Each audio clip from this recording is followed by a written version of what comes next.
नमस्कार, स्वागत छ यहाँहरूलाई तपाईहरुको आफ्नै च्यानल सिक्किम आमामा। तपाईहरुको हौसलाले गर्दा आज फेरि एउटा नयाँ भिडियो तपाईहरुसँग प्रस्तुत गरेको छु। आजको भिडियोमा आउनुभन्दा पहिला सिक्किमको राजनीतिमा अनि दार्जिलिङ डिस्ट्रिक्ट लगायत पश्चिम बङ्गाल राजनीतिमा र केन्द्रको केही विषयहरूलाई यो सिक्किम दार्जिलिङ विलय सम्बन्धमा आज यो मुद्दाले चर्चा पाउनु, यो मुद्दालाई, यो टपिकलाई यति धेरै हाइलाइट पाउनु यो के को लागि हो? अहिलेको समयमा आजको दिनमा यो तपाईं र मैले जुन यो संवाद सुन्दैछु, आजसम्म जुन यो राजनीतिक माहौल पैदा भएको छ सिक्किम दार्जिलिङ विलय सम्बन्धलाई लिएर, यो माहौललाई लिएर मैले तपाईहरुसँग कुरा गर्नु पर्दाखेरि पहिलो प्रश्न एउटा खडा हुन्छ कि भारत सरकारले दार्जिलिङवासीहरुलाई दिएको एउटा आश्वासन पर्मानेन्ट सल्युसन। अब यो पर्मानेन्ट सल्युसन भनेको के हो? यसको सल्युसनको लागि यदि भारत सरकारले भनेको हो भने त पर्मानेन्ट सल्युसनको लागि केही न केही कारणहरु पक्का पनि त्यहाँ बनेको हुनुपर्छ। पर्मानेन्ट सल्युसनको चाहिँ मोडालिटी तयार भएको हुन सक्छ, यसको रोड म्यापहरु तयार भएको हुन सक्छ अनि फर्दर यसको तपाईको टेक्निकल फर्मालिटिजहरु स्टार्ट भएको हुनुपर्छ। र हिजो मात्रै मैले सुन्दै थिए तपाईको सिक्किमको एउटा युट्युब च्यानल मार्फत कि डाक्टर प्रोफेसर महेन्द्र पी लामा सरले खरसाङमा निर्मल मगरजीलाई दिनुभएको एउटा अन्तर्वार्तामा यो अन्तर्वार्ताको केही अंशहरूलाई मैले सुन्ने मौका पाएको थिएँ। त्यो अन्तर्वार्तालाई मैले पुरा हेरिसकेपछि मलाई के लाग्यो भन्दाखेरि यदि उहाँ जस्तो एउटा विद्वान मान्छेले पनि आजको समयमा आएर दार्जिलिङ सिक्किम विषयलाई लिएर मैले केही न केही त भइराखेको छ भन्ने खालको एउटा क्वेशन उहाँले राखिदिनु भयो। उहाँले अगाडि एउटा क्वेशन अगाडि सार्दिनु भयो। उहाँले भन्दै हुनुहुन्थ्यो there is something happening inside. केही न केही त भइराखेकै छ। यो क्वेशन्सको बारेमा तपाईसँग केही कुराहरु राख्ने आजको मेरो कार्यक्रम हो, आजको मेरो संवाद हो।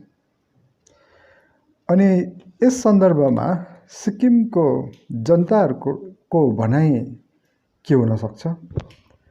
बंगालको जनताहरुको भनाइ के हुन सक्छ? पश्चिम बंगाल सरकारको अथवा ममता ब्यानर्जी सरकारको भनाइ के हुन सक्छ? केन्द्रको आश्वासन के हुन सक्छ? यो सब प्रश्नहरुलाई यदि हामीले एकै ठाउँमा राखेर एनालाइज गर्ने हो भने समथिङ इज ह्यापनिङ, केही न केही त पक्कै हुँदैछ। यसको लागि सिक्किमको तर्फबाट हामीले के गर्नुपर्छ? एज अ सिक्किमे नागरिकको कुरा गर्दैछु म आज, कुनै पोलिटिकल पार्टीको म आज सकेसम्म नाम नलिने प्रयास गर्नेछु। सिक्किमे जनताहरुको तर्फबाट, सिक्किम आमाको छोराछोरीहरुको तर्फबाट अनि जति पनि हामी सिक्किम सब्जेक्ट होल्डर भनेर हामी जुन एउटा स्वाभिमानको साथ हामी भन्छौं हामी सिक्किमे हौं, हामी एउटा देशबाट चाहिँ सिक्किम चाहिँ एउटा भारतको राज्य हुन पुगेको हो अनि हामी भूमिसँगै गएको हौं आदि इत्यादि प्रश्नहरु सबैलाई मैले एकै ठाउँमा राखेर यसलाई डिटेलमा स्टडी गर्ने कोसिस गर्दाखेरि मैले केही कुराहरु धेरै गम्भीर प्रश्नहरुमा मैले भेटेको छु। यसमा पर्मानेन्ट सल्युसनको बारेमा चाहिँ जुलाई 9 तारिक चाहिँ जुन चाहिँ NSUO को अर्गनाइजेसनको एकजना आधिकारिक व्यक्तिले जुन प्रेस विज्ञप्ति जारी गर्छ भिडियो कन्फरेन्सबाट, भिडियो प्रेस कन्फरेन्स जस्तै उहाँले आफ्नो राख्नुहुन्छ उहाँको आधिकारिक रूपमा। उहाँले भन्नुभए अनुसार यदि यो पर्मानेन्ट सल्युसन भारत सरकारले चाहिँ दार्जिलिङवासी, दार्जिलिङमा बसोबास गर्ने अथवा उत्तर बङ्गालमा बसोबास गर्ने नेपाली जातिहरूलाई जुन आश्वासन दिएको छ राम्रो हो, एउटा पोलिटिकल सल्युसन। धेरै लामो समयदेखि यो युद्धहरू धेरै लामो भयो, बन्द हडतालहरू धेरै लामो भयो, बयानबाजीहरू धेरै लामो भयो, अनि मान्छेको हत्या हुने, पलायन हुने, मान्छेहरू घर छोडेर जानुपर्ने, अनि धनजनको धेरै क्षति हुने, यो सब कुराहरू दार्जिलिङवासीहरूले देखेकै हो। यसमा सिक्किमेलाई पनि दुःख छ। यदि दार्जिलिङको मान्छेहरूलाई दुःख छ भने हामीलाई पनि दुःख छ, किनकि हामी पनि एउटै भाषा बोल्ने, एउटै किसिमको संस्कृतिमा बस्ने र एउटै किसिमको खानपिन, हाम्रो हावभाव, बोलीचाली सबै एउटै भएकोले गर्दा हामीलाई पनि धेरै दुःख छ। 1986 को कुरा गर्दाखेरि जब एजिटेसन स्टार्ट भयो दार्जिलिङमा, एकदम ठुलो एजिटेसन स्टार्ट भयो, जसमा चाहिँ स्वर्गीय श्री सुभाष घिसिङ, म उहाँलाई त महानेता भन्छु, महान नेता हुनुहुन्थ्यो उहाँले जुन राखेको मुद्दा थियो गोर्खाल्यान्डको मुद्दा, गोर्खाल्यान्डको जुन चाहिँ विषयलाई उहाँले, टपिकलाई उहाँले अगाडि ल्याएर राख्नुभयो, त्यो टपिकमा चाहिँ धेरै नेपालीहरूले शहादत प्राप्त गरे। कति शहीद भए, कतिले आफ्नो परिवार गुमाउनु पर्यो, कतिले आफ्नो सिन्दुर, चोरा, पोते, बाउ, छोरा, आमा, बुहारी आदि इत्यादिहरूको घटनाक्रमहरू हुँदाखेरि सिक्किमले त्यति बेला ब्याकबोन जस्तै भएर सिक्किमले दार्जिलिङलाई सहयोग गरेको विषय आज हामीले छुटाउनु चाहिँ हुँदैन। यहाँ दार्जिलिङलाई जसरी सहयोग गरेको थियौँ, भण्डारी साहबको पालादेखि लिएर चामलिङ साहबले पनि सहायता गर्नुभयो, अहिले गोले साहबले पनि सहायता गर्नुहुनेछ। दार्जिलिङलाई परेको खण्डमा सबैभन्दा पहिला सहायता गर्ने छिमेकी भनेकै सिक्किम हो। सन्दर्भ आज पर्मानेन्ट सल्युसनको सन्दर्भमा जुन NSUO अर्गनाइजेसनको आधिकारिक व्यक्तिको भनाइअनुसार पर्मानेन्ट सल्युसन भनेको दार्जिलिङ र कालिम्पोङलाई छुटाउने, पहिला कालिम्पोङ एउटा डिस्ट्रिक्ट बनाउने, अनि दार्जिलिङलाई मात्रै लगेर चाहिँ सिक्किममा गाभ्ने एक किसिमको पर्मानेन्ट सल्युसनको one of the key factor हुन सक्छ भन्ने उहाँको कुरा थियो। अर्को सिक्किमको पनि एउटा प्रब्लम देखा परेको थियो, जब चाहिँ हामीलाई 32 वटा सिटबाट चाहिँ हामीलाई 40 वटा सिट बनाउनु पर्यो भन्दाखेरि बर्मन कमिसनको रिपोर्ट अनुसार चाहिँ ल्यान्ड कम छ सिक्किमसँग, अनि अरू ल्यान्ड एनेक्स गरेर अथवा एड गरेर सिक्किमलाई चाहिँ यो 40 वटा विधानसभाको सिट दिन सकिन्छ। यो पनि पर्मानेन्ट सल्युसनको एउटा कडी बन्न सक्छ। अर्को पर्मानेन्ट सल्युसन्सको लागि के हुनसक्छ भन्दाखेरि चाहिँ तपाईँको जुन चाहिँ गोर्खा भाषीहरूले, नेपाली भाषीहरूको माग जुन चाहिँ थियो, त्यसलाई लगेर यदि दार्जिलिङलाई हामीले हेर्ने हो भने नेपाली भाषीहरूले जति पनि उहाँहरूले आफूलाई गोर्खाली भन्नुहुन्छ, गोर्खालीहरू जस्तो हामी गोर्खाबाट चाहिँ गएर बसेको नेपालीहरू जति पनि दार्जिलिङमा बसोबास गर्नुहुन्छ, उहाँहरूको सबै कुरा मिल्ने चाहिँ रहनसहन, भाषा, बोली, खानपिन, बिहाबारी, धर्म, संस्कृति सबै कुरा मिल्ने भनेको दुईटै मात्रै देश हामी अथवा दुईटा मात्रै ठाउँ मेरो नजरमा आउँदैछ। त्यो एउटा हो सिक्किम, जसमा पनि तपाईँको करिब 70-80% नेपालीहरू बसोबास गर्छ र उहाँहरूको संस्कृतिहरू मिल्छ। अर्को हो नेपाल। अब यसलाई नेपालसँग लगेर गएर जोड्ने खालको कुरामा चाहिँ तपाईँको 1950 को नेपाल इन्डियाको बिचमा भएको ट्रिटी जुन चाहिँ छ, त्यो ट्रिटीलाई पनि हामीले हेर्ने हो भने गोर्खालीहरू त्यता जाने सम्भावना एउटा म देख्छु। बाँकी तपाईँको त्यहाँदेखि पूर्वतिर जाने हो भने हाम्रो आसाम छ, अरुणाचल प्रदेशहरू छ, अथवा पूर्वोत्तरको अरू राज्यहरू सुरु हुन्छ जहाँ हाम्रो भाषा, वेशभूषा, संस्कृति कसैसँग मिल्दैन। अनि तपाईँको दक्षिणतिर जाने हो भने बङ्गाल, आफैमा बङ्गाल भइहाल्यो। अनि त्यहाँदेखि अझै तपाईँको वेस्टतिर जाने हो भने बिहारको स्टेट छ। भनेपछि यदि बर्मन कमिसनको रिपोर्ट अनुसार सिक्किमलाई र दार्जिलिङलाई मिसाउने हो भने एउटै मात्रै सम्भावना के हो भन्दाखेरि वेशभूषा, भाषा, संस्कृति मिल्नेको आधारमा पनि सिक्किम र दार्जिलिङ चाहिँ विलय गर्न सकिन्छ भन्ने एउटा, त्यो पनि पर्मानेन्ट सल्युसन्सको लागि सायद सरकारहरूले त्यो विषयमा सोचेको हुन सक्दछ। अनि अर्को कुरा म तपाईँहरूलाई के भन्छु भन्दाखेरि यहाँनिर चाहिँ अब आएर एज अ सिक्किमे तपाईँ र मैले आजको दिनमा गर्नुपर्ने आजको दिनमा तपाईँ र मैले गर्नुपर्ने काम चाहिँ के हो त भन्दाखेरि हामीले दुईटै कामको लागि एग्री हुनुपर्छ। एउटा काम चाहिँ हो सिक्किम कुनै पनि रीतिले दार्जिलिङसँग गाभिन हामी तयारी छैनौँ भन्ने विषयलाई लिएर हामी अगाडि बढ्नुपर्छ। अर्को विषय हो दार्जिलिङलाई सिक्किममा गाभ्नमा हामीले सहमति दिएको जस्तो कि त हामी सहमत हुनु पर्यो कि हामीले विरोध गर्नु पर्यो। दुईटा मात्रै यसको सल्युसन्स हुनसक्छ। र अहिलेको सन्दर्भमा पर्मानेन्ट सल्युसन्स लिएर यदि केन्द्र सरकार आउँदैछ भने केन्द्रमा सरकार को छ त? केन्द्रमा सरकार त अहिले मोदी साहबको सरकार छ। हाम्रो भारतवर्षको प्रधानमन्त्री श्री नरेन्द्र मोदी आए तो मुमकिन है। यो विषयलाई हामीले हेर्दाखेरि केन्द्रको सरकारको पनि के हो भन्दाखेरि केन्द्र सरकारको पोलिटिक्सलाई अलिकति हामीले ब्याकमा गएर बङ्गालको इलेक्सनसँग चाहिँ कनेक्ट गरेर हेर्ने हो भने बङ्गालको इलेक्सनमा जसरी केन्द्र सरकारको तर्फबाट अथवा केन्द्रमा भएको पार्टी भारतीय जनता पार्टीले जसरी हार बेहोर्नु पर्यो त्यो सायद साँडेको जुदाईमा बाछाको मिचाई भनेको जस्तै हामी सिक्किम पनि यो साँडेको जुदाईमा बाछाको मिचाई हुँदैछौँ कि। मेरो भन्नुको तात्पर्य थियो पश्चिम बङ्गालको मुख्यमन्त्री सुश्री ममता ब्यानर्जी अनि भारतको अहिले प्रधानमन्त्री श्री नरेन्द्र मोदीज्यू। नर्थ इस्ट त पुरै सेक्युरिटी कन्सर्न हो। भारत सरकारले अहिलेको वर्तमान सरकारले नर्थ इस्टको डेभलपमेन्टको लागि यति ठुलो बजेटहरू चाहिँ एलोकेट गरेको छ, यति ठुलो योजनाहरू चाहिँ नर्थ इस्टको स्टेट्सहरूलाई दिएको छ। अनि नर्थ इस्टमा चाहिँ नर्थ इस्टको जनताहरूलाई एकदम बलियो बनाउने, स्टेट्सहरूलाई इम्पावर्ड गर्ने यो विषयहरू भइरहँदाखेरि पनि हामीले पर्मानेन्ट सल्युसनको कनेक्सन्स कतै पश्चिम बङ्गाल विभाजनको कुरा पनि हुनसक्छ। आज म तपाईँहरूसँग चाहिँ यही प्रश्नहरूलाई मैले सोच्दै थिएँ कि यदि दार्जिलिङ र सिक्किम चाहिँ मर्ज हुने कुरा उठिहाल्यो भने यदि यसलाई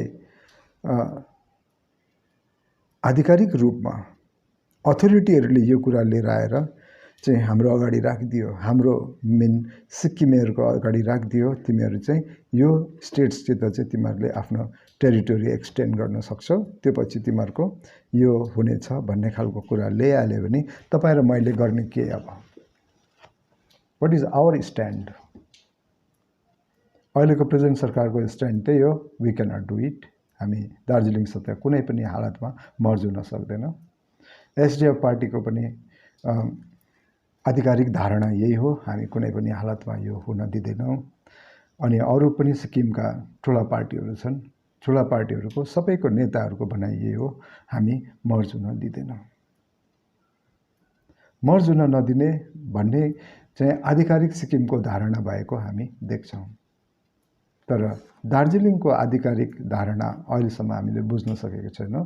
यो अनौपचारिक रूपमा चाहिँ उहाँहरू दुईजनाले भरत दोङ र अर्को सरको हुनुहुन्छ, उहाँहरूको कुरा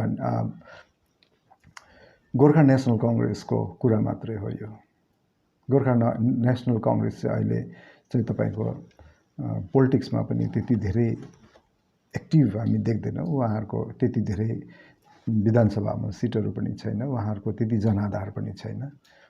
अनि यसले गर्दाखेरि मलाई के लाग्छ भन्दाखेरि तपाईँ र मैले आज अलिकति गम्भीर हुनुपर्छ कि सिक्किमे भएर हाम्रो स्ट्यान्ड के हो।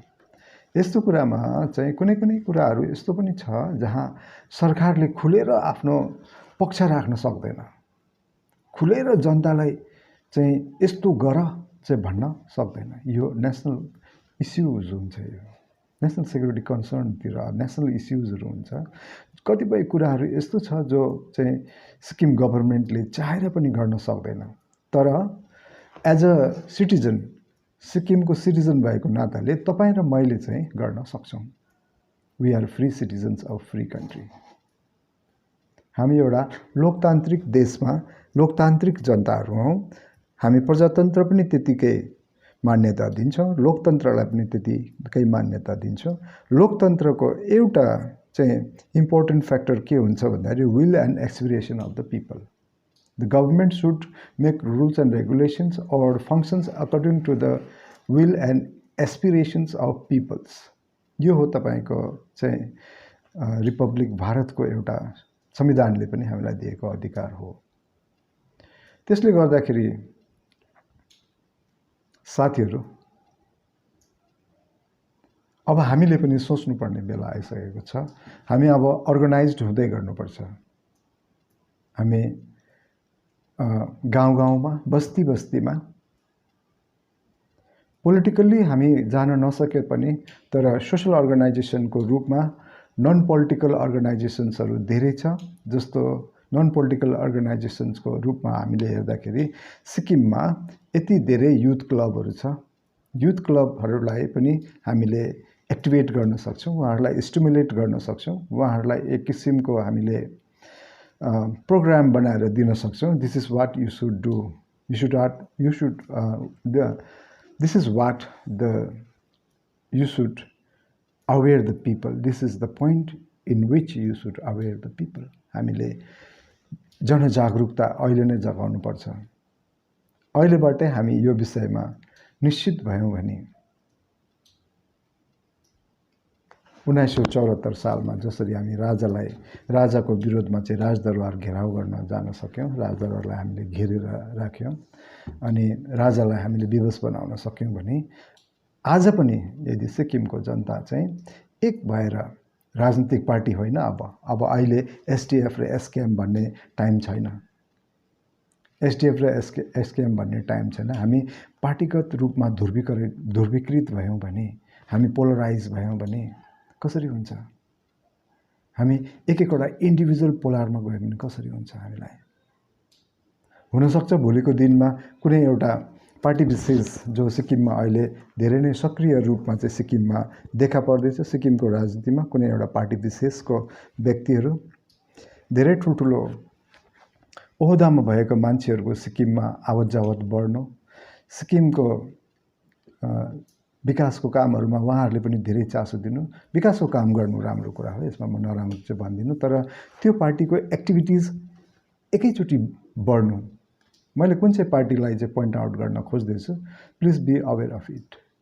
तपाईँहरूले पनि बुझ्न सक्नुहुन्छ म सिक्किममा अहिले कुन चाहिँ पार्टी चाहिँ धेरै एक्टिभ रूपमा अगाडि बढेर आइराखेको छ। कि उहाँहरू कुनै एउटा पार्टी विशेषको एजेन्डालाई लिएर, पार्टी विशेषको आइडियोलोजीको अनुसार, पार्टी विशेषको कुनै एउटा आइडियोलोजी बोकेर उहाँहरू हिँड्दै हुनुहुन्छ। यहाँ पार्टीगत आइडियोलोजीहरू छ, आइडियोलोजी आफ्नो आफ्नो विचारहरू हुन्छ, पार्टीहरूको आफ्नो विचार हुन्छ, कुन विचार लिएर पार्टीहरू कसरी अगाडि बढ्छ। हामीले आइडियोलोजी पनि अलिकति बुझ्नुपर्छ। कुन पार्टीको आइडियोलोजी के हो, कुन पार्टी कस्तो विचार लिएर सिक्किममा प्रवेश गर्दैछ, सिक्किमको राजनीतिमा कसरी यो पार्टीहरू चाहिँ आज चाहिँ जुर्मुराउँदैछ, झरी च्याउ जस्तै पलाउँदैछ, उम्रिँदैछ, दुबो जस्तै फैलिँदैछ। आज पनि तपाईँ र मैले यो सम्बन्धलाई चाहिँ राम्ररी टेकल गर्न सकेनौँ र यसमा हामी चुक्यौँ भने हामी पछि ढिलो हुनेछ। It will be too late for us. फेरि पनि म तपाईँहरूलाई त्यही एउटा प्रश्न सोध्न चाहन्छु। सिक्किम दार्जिलिङ विलयलाई लिएर हाम्रो सिक्किमेहरूको धारणा एउटै हुनुपर्छ। चाहे त्यो दुवै किसिमको धारणाहरू छ, तर हाम्रो धारणा भनेको एउटै हो। हामी सिक्किमलाई अझै पनि इन्ट्याक्ट राख्न चाहन्छौँ। We don't want any intruders, we don't want any interference. किनकि हामी शान्ति थियौँ सिक्किममा। अहिलेसम्म 1974 को एजिटेसन पछि हामी अरू पनि कुनै पनि त्यस्तो ठुलो एजिटेसनमा हामी अहिलेसम्म गएको पनि छैनौँ, जाँदैनौँ पनि, किनकि हामी शान्तिप्रिय देश छौँ। हामी शान्तिप्रिय समाज छ हाम्रो समाजहरू। यहाँनिर तपाईँसँग एउटा कुरा गर्न मन लाग्यो। जब म केटाकेटी थिएँ अनि म जुन ठाउँमा मेरो परवरिश भयो, जुन ठाउँमा म हुर्के बढेँ, जुन स्कुल्सहरू म गएँ, जुन भैयाको दोकानमा पकौडा र चिया खाएँ, त्यो एउटा समाज थियो। जति बेला त्यो समाजको सबै मान्छेहरू चाहिँ अनि वहाँनिर संसारी पूजा भनेर तल खोलाटारमा लाग्थ्यो अनि त्यहाँ भएको सबै जात जातिको मान्छेहरू चाहिँ संसारी पूजामा हामीले देख्थ्यौँ। भोटे, लाप्चे, नेपाली, मारवाडी अथवा व्यापारी भनौँ, अहिलेको नयाँ शब्दावलीमा व्यापारीहरू, हामी सबैको सहभागिता हुन्थ्यो। तर अहिले संसारी पूजाको कुरा हराएर गयो। त्यसपछि अर्को एउटा समाजमा मैले देखेको, त्यहाँ एउटा दाजु हुनुहुन्छ, अझै पनि हुनुहुन्छ उहाँ। त्यो दाजु आफै चाहिँ एउटा भोटिया समाजबाट आउनुहुन्छ र कुनै एउटा नेपालीको घरमा मराउ पर्यो भने त्यो दाजु चाहिँ रामायण खोलेर रातभरि रामायण पाठ गरेर हुन्थ्यो। हामी यस्तो खालको युनिफाइड सोसाइटीबाट अगाडि आएको। We never had breakup. हामी कहिले पनि टुक्रिएनौँ। सानो सानो कुराहरू आउँछ नेपालीहरूको विषय लिएर अथवा भोटिया लाप्चेको विषयहरू लिएर। यो आउने विषयहरू भनेको तपाईँको इलेक्सन एजेन्डाज हो। इलेक्सन एजेन्डा र नेसनल एजेन्डालाई हामीले एकै ठाउँमा राखेर जोड्नु हुँदैन। इलेक्सन एजेन्डा भनेको जित्नलाई त जे पनि गर्छ नि। त्यसरी त्यो दाजुले रामायण पढेको सुन्दाखेरि संसारिक पूजामा सारा गाउँका मान्छेहरू चाहिँ एकै ठाउँ भेला भएर पूजा गरेको अथवा खानेकुराहरू पकाएर खाएको, त्यति बेलाको वनभोज हुन्थ्यो, पिकनिक हुन्थ्यो। पिकनिकमा सबै जात जाति धर्म वर्ण भेद लिङ्गको मान्छेहरू चाहिँ त्यहाँ गएर चाहिँ हामीले पिकनिक खान्थ्यौँ। कहाँ हराउँदैछ यो समाजहरू? कहाँ हराउँदैछ? यदि हामीले यो सब परम्परागत कुराहरूलाई चाहिँ भुलिँदै जाने हो भने मलाई लाग्छ एक दिन हामी यसरी डिभाइडेड हुनेछौँ। After that we cannot think about reunion. रियुनियनको बारेमा हामी कहिले पनि सोच्न सक्दैनौँ। प्रिय साथीहरू, अनि अहिलेको टिनेजर्स भाइ बहिनीहरूलाई पनि म पनि के कुराहरू आफूलाई मनमा लागेको कुरा भाइ बहिनीहरूको लागि सानो सेयर गर्न चाहन्छु। सानो टुक्रा मात्रै। अहिलेको भाइ बहिनीहरूको मुख्य एजेन्डा भनेको के हो भन्दाखेरि हाउ टु गेट जब। हामी नोकरी कसरी गर्न सक्छौँ र आफ्नो फ्यामिलीलाई कसरी सपोर्ट गर्न सक्छौँ, आफू कसरी सेल्फ सस्टेन्ड हुन सक्छौँ, यो बारेमा अहिलेको केटाकेटी राम्ररी सोच्ने छ। जति बेला हामी सोच्दैनथ्यौँ, तर अहिलेको केटाकेटीहरूले यो विषयलाई यसरी सोच्छ कि they are very serious about it. अनि यदि तपाईँहरूले भविष्यमा चाहिँ सिक्किमलाई उन्नत भएको देख्न चाहनुहुन्छ भने लेट्स युनाइट टुगेदर। आउनुहोस् हामी एक हौँ।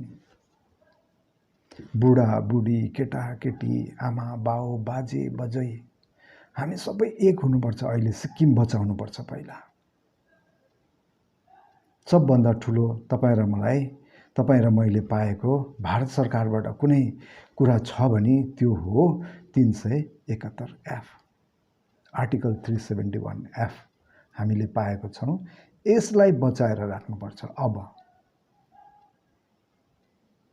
बचाउनुको अर्थ यो होइन कि यो बिल्लिएर जाँदैछ, हराएर जाँदैछ, कसैले खोज्दैछ, कसैले लाँदैछ, यो होइन। यो बचाउनुको अर्थ के हो भन्दाखेरि तपाईँले यो एक्टलाई राम्रोसितले पढ्नु भएको छ भने केही समय अगाडि सिक्किमको एउटा च्यानलमा चाहिँ 371 एफको सम्बन्धलाई लिएर डिबेट भएको थियो। अनि त्यो डिबेटको भिडियो तपाईँले हेर्नुभयो भने अझै राम्ररी तपाईँहरूले बुझ्न सक्नुहुन्छ।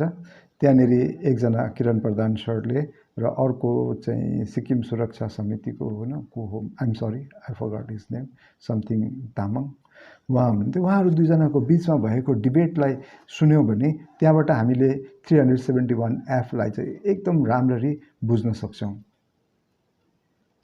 अनि कतिपय कुराहरू चाहिँ हामीले डाइरेक्ट गएर चाहिँ अनलाइनमा गएर 371F लाई चाहिँ हामी आफैले बुझ्ने कोसिस गऱ्यौँ भने सक्दैनौँ, किनकि कतिवटा कुराहरू चाहिँ कन्स्टिट्युसनल एब्रिभिएसन्सहरू छ, कन्स्टिट्युसनल चाहिँ तपाईँको वर्डहरू छ जो हामी त्यति धेरै बुझ्दैनौँ अनि त्यसलाई हामी डिफाइन पनि हामी आफैले गर्न सक्दैनौँ। यस कारणले गर्दाखेरि 371F लाई आइपरेको खतरा कहाँ हो भन्दाखेरि 371F के को लागि दिएको भन्दाखेरि द प्रोटेक्सन है, protections of this people of this state. त्यसमा तपाईँले स्पष्टसितले हेर्न सक्नुहुन्छ, त्यहाँनेरि बिएल सिट भनेर दिएको छ, अनि एउटा सङ्घ सिट छ, अनि एउटा सेड्युल कास्टको 2टा सिट छ। यसलाई बचाउनुपर्छ। अब सिक्किममा यदि नेपालीहरू, मलाई माफ गर्नुहोस् मैले भन्न उचित छ छैन, तर जे देख्दैछु त्यो भन्दैछु, यदि सिक्किममा हामी नेपाली हौँ भन्छौँ भने सिक्किममा नेपालीको सिट छैन। 1979 को इलेक्सन पछि 1979 देखि लिएर 84 को बिचमा हामीले यो गुमाएर आयौँ, यो हरायौँ हामीले, अहिले छैन। अनि नेपालीहरू चाहिँ इमिग्रेन्ट हो भनेर जुन एउटा हामीलाई कालो टीका हाम्रो निधारमा लगाइदियो, त्यो बेलाको कुरा हो, त्यो बेलाको राजनेताहरूले जवाब दिनुपर्ने हो। त्यसले गर्दाखेरि तपाईँ र मेरो काम के हो भन्दाखेरि 371F मा भएको क्लजहरूको बिचमा यहाँनिर चाहिँ the development of Sikkim's Bhutias and Lepcha, उहाँहरूको the protections of their culture, society, language, these are the things that we should protect. हामीले प्रोटेक्ट गर्नुपर्ने कुरा यो हो। अनि त्यहाँदेखि नेपाली भएर हामी चाहिँ अहिले सिक्किममा के कुराको आधिकारिकता छ भने त्यो हो सेड्युल कास्टको 2टा सिट। सेड्युल कास्टहरू भोटियामा पनि पर्दैन, सेड्युल कास्टहरू लेप्चा पनि होइन, सेड्युल कास्टहरू चाहिँ व्यापारीहरू पनि होइन। सेड्युल कास्टहरू भनेको नेपाली जातिकै जातीय वर्णभेदको आधारमा छुट्टाइएको एउटा समाज हो, जो समाजलाई चाहिँ प्रोटेक्सन चाहिन्छ भनेर डाक्टर अम्बेडकरको सल्लाह अनुसार, जुन चाहिँ 1974 को एक्ट एमेन्डमेन्ट अनुसार नै हामी तल झरेर जाँदाखेरि सिक्किम एक्टमा बनिँदाखेरि 36 एमेन्डमेन्टमा 71F बनिँदाखेरि सेड्युल कास्टको 2टा सिट छ। अनि त्यही 2टा सिटले चाहिँ नेपालीहरूको अस्तित्व अहिलेसम्म बचाएर राखेको छ, राख्नेछ, राखिरहनेछ। अब तपाईहरूले चाहिँ बचाउने हो भने यो सेड्युल कास्टको 2टा सिट पनि बचाउनुपर्छ। कता यो पनि हटेर जाने हो कि? नेपालीहरूले सोच्ने विषय त यो हो नि, गम्भीर विषय हो नि यो। It's very important topic that we should think about it. अहिलेसम्म विश्लेषणको विषय बन्न नसकेको भनेको सिक्किममा भएको ट्राइबल र सेड्युल कास्ट 2टा छ। ट्राइबलहरूको डेभलपमेन्टको पेस हेर्नुहोस् र सेड्युल कास्टको डेभलपमेन्टको पेस हेर्नुहोस् तपाईँहरू। उनीहरूको द्रुत गतिमा चाहिँ जसरी डेभलपमेन्ट भइरहेछ, मैले ट्राइबललाई केही भन्न खोजेको होइन, तर कास्ट सेड्युल कास्टलाई लिएर जुन चाहिँ एससी क्याटेगोरीको जुन चाहिँ पपुलेसन छ सिक्किममा, त्यो पपुलेसनको डेभलपमेन्ट पेसलाई हेर्नुहोस्। तपाईँले ह्युमन डेभलपमेन्ट इन्डेक्सलाई पढ्नुभयो भने त्यहाँबाट तपाईँले छर्लङ्ग देख्नुहुन्छ कि सेड्युल कास्टहरूको डेभलपमेन्ट कसरी भएको छ।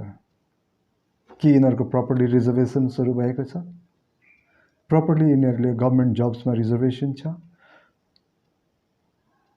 अनि प्रपर्ली पाएको छ या छैन। कतिलाई त थाहा पनि छैन कि तपाईँको सोसल वेलफेयर डिपार्टमेन्टबाट चाहिँ त्यहाँबाट स्कलरसिप पाउँछ, एससीहरूको लागि छुट्टै किसिमको एउटा स्कलरसिप छ। कति एससीको छोराछोरीहरूलाई त थाहा पनि छैन कि स्कलरसिप छ भनेर। यो कसको समस्या हो? यो समस्यामा म सरकारलाई चाहिँ केही भन्दिनँ। यो समस्यामा चाहिँ सेड्युल कास्टको चेयरम्यान, सेड्युल कास्ट वेलफेयर अफिसमा बस्ने सरहरूलाई र सेड्युल कास्ट चेयरम्यानको लागि अनि 2टा क्षेत्रबाट विजयी भएर आउने 2टा सेड्युल कास्ट मिनिस्टरहरूको लागि म प्रश्न गर्छु। तपाईहरुको काम भनेको त्यो त्यतातिर डेभलप गर्नुपर्ने हो नि। अहिले हाम्रो नानीहरु त गरिबमै पर्छौँ। यदि सिक्किममा अहिले चाहिँ तपाईँको यो पोभर्टीको लिस्ट निकाल्ने हो भने एथनिक रूपमा चाहिँ अथवा कास्टको आधारमा पोभर्टी लेभलको लिस्ट निकाल्ने हो भने मैले जहाँसम्म अध्ययन गरेको छु सेड्युल कास्टहरू नम्बर 1मा आउँछ अहिले पनि। जबकि 1974देखि नै यति धेरै चाहिँ तपाईँको डेभलपमेन्टको प्रोजेक्टहरू छ, डेभलपमेन्ट स्किम्सहरू छ, रिजर्भेसन्सहरू छ, सेन्ट्रल रिजर्भेसन छ, स्टेट रिजर्भेसन छ, तर पनि यो जातिको डेभलपमेन्ट किन हुन सकिरहेको छैन? यहाँ पनि हामी एक हुनुपर्छ। मैले आज उठाउन चाहेको विषय के हो भन्दाखेरि युनिटी, एकता। अब हामी एक भएर अगाडि बढ्नुपर्छ। तपाईहरु मैले अब एक हुने समय आइसकेको छ। अहिलेको तपाईको पत्र पत्रिका अनि टिभी च्यानल्सहरुको भएको अन्तर्वार्ताहरुको न्यारेटिभ्स हेर्नुस् तपाईहरुले कस्तो कस्तो न्यारेटिभ्सहरु बजारमा आइरहेछ भन्नेले त यहाँसम्म पनि भन्दैछ कि अब सिक्किमको विलयलाई कसैले रोक्न सक्दैन, सिक्किम दार्जिलिङ विलयलाई। यस्तो यस्तो न्यारेटिभ्सहरु बजारमा उठ्न सुरु भइसकेपछि तपाईहरु म पनि गाउँ गाउँबाट उठ्नुपर्छ, बस्ती बस्तीबाट उठ्नुपर्छ। हाम्रो बीचमा अब यो विषयमा कुरा चल्नुपर्छ। सरकारले गर्देला भनेर बस्नु हुँदैन। सरकारको पनि कतिपय बाध्यकारी अवस्थाहरू हुन्छ जसमा सरकारले खुलेर कुनै पनि विषयमा कुरा गर्न सक्दैन। सरकारको भातृ संगठनहरूले गर्न सक्छ, सरकारको पार्टीजहरूले बाहिर गएर गर्न सक्छ। जस्तो मेरो विचारमा सिक्किममा एसडीएफ र एसकेएम पार्टीले आफ्नो चाहिँ वर्कर्सहरूलाई मोबिलाइज गरेर पनि यो कामहरू गर्न सक्छ। सिक्किममा भएका क्लबहरूले पनि यो कामहरू गर्न सक्छ। सिक्किममा भएका अरू नन पोलिटिकल अर्गनाइजेसन्सहरूले पनि यो काम गर्नुपर्छ। त्यो सिक्किमेलाई युनाइटेड बनाइराख्नुपर्छ। अब टाइम चाहिँ धेरै छैन हामीसँग, टाइम धेरै छैन। 2024 पर्खिनु हुँदैन। अहिलेबाटै हामी मेन्टल्ली प्रिपेयर हुनुपर्छ। सिक्किमेको भर्डिक्ट के हो, सिक्किमेहरूको युनिफाइड स्टेटमेन्ट के हो, हाम्रा एउटै मात्रै स्टेटमेन्ट के हो, यो सम्बन्धमा तपाईहरुले मैले कुरा गर्नुपर्छ। अनि तपाईहरुले अहिलेसम्म मेरो भिडियो हेरिदिनु भएको लागि धन्यवाद छ तपाईहरुलाई। प्लिज तपाईहरुले कमेन्ट गर्नुस् अनि सब्स्क्राइब गर्नुस् यो च्यानललाई। अनि म यस्तै यस्तै विषयहरूलाई लिएर तपाईको अगाडि आउने छु जसले सिक्किम आमालाई चाहिँ बचाइराख्नेछ। सिक्किम आमालाई बचाउनलाई, सिक्किम आमाको आब्रु बचाउनको लागि, सिक्किम आमाको इज्जत बचाउनको लागि चाहिँ तपाईहरु र मैले गर्नुपर्ने कामहरूको विषयमा बजारमा उठेको प्रश्नहरूको सरसल्लाहहरू तपाईहरुसँग गर्नको लागि, तपाईहरुलाई जानकारी गर्नको लागि तपाईहरु म उठ्नुपर्छ। तपाईहरु मैले अवेयरनेस गर्नुपर्छ, अवेयर गर्नुपर्छ। यो भयो भने चाहिँ यस्तो है भनेर हाम्रो प्लानहरू हुनुपर्छ। प्लान नम्बर 1 चाहिँ हामी पर्मानेन्ट सल्युसनको हामी विरोधै गर्नुपर्छ हामीले। नम्बर 2 सिक्किम र दार्जिलिङको विलय हुनै सक्दैन। नम्बर 3 सिक्किमले 371F लाई स्ट्रङ बनाउँदै जानुपर्छ। यो तीनवटा कुरामा चाहिँ आज तपाईहरु मैले राम्ररी सोच्नुपर्छ। समय दिएर सोच्नुस् तपाईले। यसको बारेमा तपाईहरुले पनि रिसर्च गर्नुहोस्, डकुमेन्टहरु बाहिर लिएर आउनुहोस् तपाईहरुले अनि जनतालाई जागरुक बनाउनुहोस्। 371F को बारेमा त हामी बोल्न सुरु गरेको कति नै भयो होला, करिब 10 वर्ष भयो होला हामीले यो बारेमा बोल्न सुरु गरेको। र अझै पनि हामीलाई यसको क्लोजहरुको बारेमा थाहा छैन। हामीलाई थाहा हुनुपर्छ। At least the student, those who are studying in class 10, 11, 12 in college and universities level, you should supposed to know it. You should make it a by heart that what are there in the 371F clause. What are the clauses? यो सम्बन्धमा I want my student, our children to be aware of it. That you are the one who is going to suffer tomorrow. तपाईहरु नै हो जो भविष्यमा धेरै दुःख पाउनेहरु। हाम्रो त करिब जीवनको हाफ सेन्चुरी सकिसक्यो। अब अर्को हाफ सेन्चुरी बाँकी छ, कति इनिङ खेल्न सकिन्छ थाहा छैन, तर it's our duty to let the people know about it. Thank you for watching this video. And सधैँ जस्तै छोराछोरीलाई माया गर्नुहोस्, छोराछोरीसँग कुरा गर्नुहोस्, तपाईँहरूले छोराछोरीहरूलाई एक्लै बस्न धेरै नदिनुहोस्, उनीहरूसित कुरा गर्नुहोस्, उनीहरूको इच्छाहरू के छ, उनीहरू के गर्दैछन्, यसरी स्पेसल्ली मैले भन्नुपर्दाखेरि उनीहरू इन्टरनेटमा के सर्फ गर्दैछन् यो चाहिँ तपाईँहरूमा एज अ गार्जियन चाहिँ हामीले हेर्नुपर्छ। उनीहरूको दुःख सुख पनि हामीले बुझिदिनुपर्छ। यदि हामीले उनीहरूको दुःख सुख बुझ्यौँ भने उनीहरूले पनि आमा बाउको दुःख सुखहरू बुझ्छ र भोलिको दिनमा तपाईँ र मैले रिटायर्ड लाइफ चाहिँ सुखसितले बिताउन सक्छौँ। होइन भने रिटायर्ड लाइफमा पनि तपाईँ र म सिक्किमे जनतामा एउटा चलेको टर्मिनोलोजी छ, त्यो हो कालोभारी, हामी पनि कालोभारी बोकाइ हुन्छ। त्यसले गर्दा छोराछोरीलाई माया गर्नुहोस्, आमा बाउलाई रेस्पेक्ट गर्नुहोस्, दे आर सिनियर सिटिजन। अनि छेउमा भएको छिमेकीलाई गएर तपाईँ सन्चै हुनुहुन्छ? तपाईँलाई थाहा छ 371F भनेको के हो? यहाँबाट चाहिँ तपाईँ र मैले क्याम्पेन स्टार्ट गर्नुपर्छ। I hope in near futures will be ready for this. Thank you. Have a wonderful day.